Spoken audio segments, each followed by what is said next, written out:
3. യേശുക്രിസ്തുവിൻ്റെ ദാസനും അപ്പൊസ്തലനായിരിക്കാൻ വിളിക്കപ്പെട്ടവനും ദൈവത്തിൻ്റെ സുവിശേഷത്തിനായി പ്രത്യേകം നിയോഗിക്കപ്പെട്ടവനുമായ പൗലോസ് എഴുതുന്നത്. ഈ സുവിശേഷം വിശുദ്ധ ലിഖിതങ്ങളിൽ പ്രവാചകന്മാർ മുഖേന ദൈവം മുൻകൂട്ടി വാഗ്ദാനം ചെയ്തിട്ടുള്ളതാണ്. ഇത് അവിടുത്തെ പുത്രനും നമ്മുടെ കർത്താവുമായ യേശുക്രിസ്തുവിനെ സംബന്ധിച്ചുള്ളതാണ്. അവൻ ജഡപ്രകാരം ദാവീദിൻ്റെ സന്തതിയിൽ നിന്ന് ജനിച്ചവനും മരിച്ചവരിൽ നിന്നുള്ള ഉത്ഥാനം വഴി വിശുദ്ധിയുടെ ആത്മാവിന് ചേർന്ന വിധം ശക്തിയിൽ ദൈവപുത്രനായി നിശ്ചയിക്കപ്പെട്ടവനുമാണ്. അവൻ്റെ നാമത്തെ പ്രതി വിശ്വാസത്തിൻ്റെ വിധേയത്വം സകല ജാതികളുടെ ഇടയിലും ഉളവാകേണ്ടതിന് ഞങ്ങൾ കൃപയും അപ്പസ്തോല സ്ഥാനവും പ്രാപിച്ചിരിക്കുന്നു. യേശുക്രിസ്തുവിൻ്റെ സ്വന്തമാകാൻ വിളിക്കപ്പെട്ടിരിക്കുന്ന നിങ്ങളും അവരിൽ ഉൾപ്പെടുന്നു. ദൈവത്തിൻ്റെ സ്നേഹഭാജനങ്ങളും വിശുദ്ധരാകാൻ വിളിക്കപ്പെട്ടവരുമായി റോമായിലുള്ള നിങ്ങൾക്കെല്ലാവർക്കും നമ്മുടെ പിതാവായ ദൈവത്തിൽ നിന്നും കർത്താവായ യേശുക്രിസ്തുവിൽ നിന്നും കൃപയും സമാധാനവും. നിങ്ങളുടെ വിശ്വാസം ഭൂമിയിൽ എല്ലായിടത്തും പ്രകീർത്തിക്കപ്പെടുന്നതിനാൽ നിങ്ങൾക്കെല്ലാവർക്കും വേണ്ടി ആദ്യമേ ഞാൻ യേശുക്രിസ്തു വഴി എൻ്റെ ദൈവത്തിന് നന്ദി പറയുന്നു. ഞാൻ നിങ്ങളെ ഇടവിടാതെ പ്രാർത്ഥനയിൽ സ്മരിക്കുന്നു എന്നതിന് അവിടുത്തെ പുത്രനെക്കുറിച്ചുള്ള സുവിശേഷം വഴി ഞാൻ ആത്മനാ ശുശ്രൂഷിക്കുന്ന ദൈവമാണ് എനിക്ക് സാക്ഷി. ദൈവ ഇഷ്ടത്താൽ എങ്ങനെയെങ്കിലും നിങ്ങളുടെ അടുത്ത് വന്നു ചേരാൻ ഇപ്പോഴെങ്കിലും സാധിച്ചിരുന്നെങ്കിൽ എന്ന് ഞാൻ പ്രാർത്ഥിക്കുന്നു. നിങ്ങളെ സ്ഥൈര്യപ്പെടുത്താൻ എന്തെങ്കിലും ആത്മീയ വരം നിങ്ങൾക്ക് നൽകേണ്ടതിന് നിങ്ങളെ കാണാൻ ഞാൻ അതിയായി ആഗ്രഹിക്കുന്നു. എൻ്റെയും നിങ്ങളുടെയും വിശ്വാസം നമ്മെ പരസ്പരം പ്രോത്സാഹിപ്പിക്കുമല്ലോ. സഹോദരരെ, ഇത് നിങ്ങൾ മനസ്സിലാക്കണം. മറ്റു വിജാതീയരുടെ ഇടയിൽ എന്ന പോലെ നിങ്ങളുടെ ഇടയിലും ഫലമുളവാകുന്നതിന് നിങ്ങളുടെ അടുക്കൽ വരാൻ പലപ്പോഴും ഞാൻ ഒരുങ്ങിയതാണ്. എന്നാൽ ഇതുവരെയും എനിക്ക് തടസ്സം നേരിട്ടുകൊണ്ടിരിക്കുകയായിരുന്നു. ഗ്രീക്കുകാരോടും അപരിഷ്കൃതരോടും വിജ്ഞാനികളോടും അജ്ഞന്മാരോടും ഞാൻ കടപ്പെട്ടവനാണ്. അതുകൊണ്ടാണ് റോമായിലുള്ള നിങ്ങളോടും സുവിശേഷം പ്രസംഗിക്കാൻ ഞാൻ തീവ്രമായി ആഗ്രഹിക്കുന്നത്.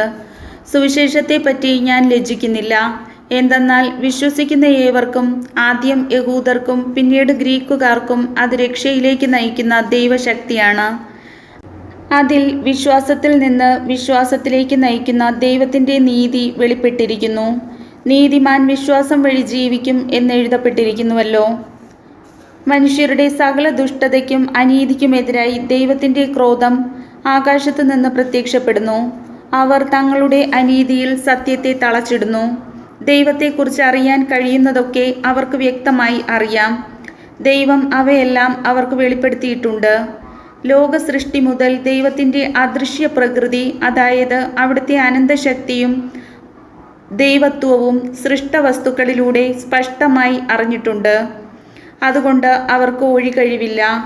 അവർ ദൈവത്തെ അറിഞ്ഞിരുന്നെങ്കിലും അവിടുത്തെ ദൈവമായി മഹത്വപ്പെടുത്തുകയോ അവിടത്തേക്ക് നന്ദി പ്രകാശിപ്പിക്കുകയോ ചെയ്തില്ല.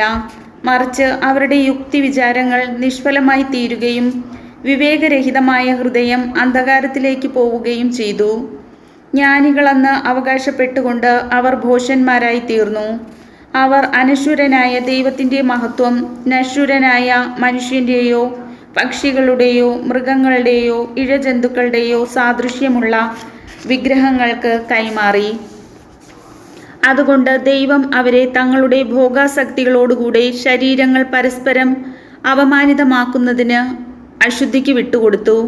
എന്തെന്നാൽ അവർ ദൈവത്തിൻ്റെ സത്യം ഉപേക്ഷിച്ച് വ്യാജം സ്വീകരിച്ചു. അവർ സൃഷ്ടാവിലുമുപരി സൃഷ്ടിയെ ആരാധിക്കുകയും സേവിക്കുകയും ചെയ്തു. അവിടുന്ന് എന്നേക്കും വാഴ്ത്തപ്പെട്ടവനാണ്. ആമേൻ. അക്കാരണത്താൽ ദൈവം അവരെ നിന്ദ്യമായ വികാരങ്ങൾക്ക് വിട്ടുകൊടുത്തു. അവരുടെ സ്ത്രീകൾ സ്വാഭാവിക ബന്ധങ്ങൾക്ക് പകരം പ്രകൃതി വിരുദ്ധ ബന്ധങ്ങളിൽ ഏർപ്പെട്ടു. അതുപോലെ പുരുഷന്മാർ സ്ത്രീകളുമായുള്ള സ്വാഭാവിക ബന്ധം ഉപേക്ഷിക്കുകയും പരസ്പര ആസക്തിയാൽ ജ്വലിച്ച് അന്യോന്യം ലജ്ജാകര കൃത്യങ്ങളിൽ ഏർപ്പെടുകയും ചെയ്തു. തങ്ങളുടെ തെറ്റിന് അർഹമായ ശിക്ഷ അവർക്ക് ലഭിച്ചു. ദൈവത്തെ അംഗീകരിക്കുന്നത് പോരായ്മയായി അവർ കരുതിയത് നിമിത്തം അധമവികാരത്തിനും അനുചിത പ്രവൃത്തികൾക്കും ദൈവം അവരെ വിട്ടുകൊടുത്തു. അവർ എല്ലാ തരത്തിലുമുള്ള അനീതിയും ദുഷ്ടതയും അത്യാഗ്രഹവും തിന്മയും നിറഞ്ഞവരാണ്. അസൂയ, കൊലപാതകം, ഏഷണി, കലഹം, വഞ്ചന, പരദ്രോഹം എന്നിവയിൽ അവർ മുഴുകുന്നു. അവർ പരദൂഷകരും ദൈവനിന്ദകരും ധിക്കാരികളും ഗർവിഷ്ഠരും പൊങ്ങച്ചക്കാരും തിന്മകൾ ആസൂത്രണം ചെയ്യുന്നവരും മാതാപിതാക്കളെ അനുസരിക്കാത്തവരും ബുദ്ധിഹീനരും അവിശ്വസ്തരും ഹൃദയശൂന്യരും കരുണയില്ലാത്തവരുമായി തീർന്നു. ഇത്തരം കൃത്യങ്ങൾ ചെയ്യുന്നവർ മരണാർഹരാണ് എന്ന ദൈവകൽപ്പന അറിഞ്ഞിരുന്നിട്ടും അവർ അവ ചെയ്യുന്നു. മാത്രമല്ല അങ്ങനെ ചെയ്യുന്നവരെ അംഗീകരിക്കുകയും ചെയ്യുന്നു. കർത്താവിൻ്റെ വചനം.